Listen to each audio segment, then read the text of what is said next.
Today is the 25th of January 2012, and I'm going to take a look at the transit of Mars in the sign of Leo.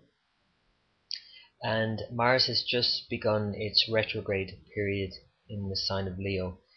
Began on the 24th of January and continues until the 14th of April. So for the coming weeks, Mars appears to be moving backwards from our perspective. And this here is represented by Mars by it being in brackets, as you see here in this chart. And that symbolizes very much the energy of Mars retrograde, because it's more contained, it's more internalized. When a planet moves backwards, its expression is more internalized. So the energy of Mars, which represents literally energy, but it also represents our will, our ability to move ahead in life, our ambition, our drive.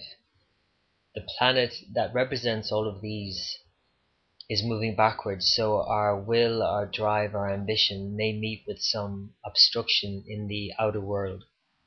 This is a key transit to note at any time period, because it can lead to frustrations and irritability in the general public and in your own life. You can just observe the area of Leo in which this occurs. Mars, again, like I said, is our drive, ambition, our will to forge ahead, to externalize our desires, to make something happen. Mars is a planet that destroys weakness. So whether that's on a physical level or an emotional, mental level, Mars is about discipline and strength. So while it's moving backwards for the coming weeks, just notice how things may be delayed. Things may even be obstructed in your life, in the area of Leo particularly. The signs of Aries and Scorpio rising will particularly feel this energy, but we will all feel this energy to some extent, and again in relation to the area of life that Leo represents for you. So if somebody is a Leo rising, they will feel it very personally, and it can lead to a lot of frustration. It is best to express this in a way that allows Mars to vent.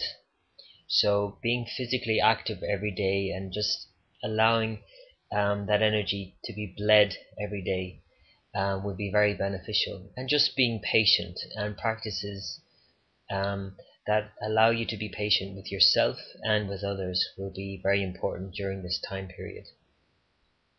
This is a good time period for planning.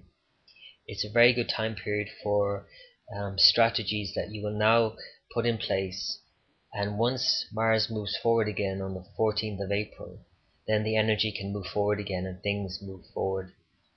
And so this coming weeks until the 14th of April, it is therefore not advisable to start any major new projects which you would foresee as having long-term effects, because if you begin something during a Mars retrograde period, then the energy is internalized and it doesn't achieve as much in the external world.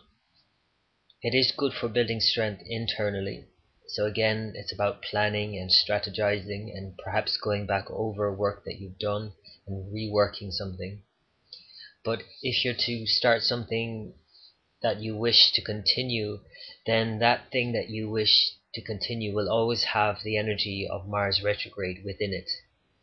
And therefore that can lead to frustrations when things don't pan out. So to use this period wisely over the coming weeks, again, to plan, to strategize, to rework, to let off some steam, to be physically active, and to be patient with yourself and those around you. Namaste.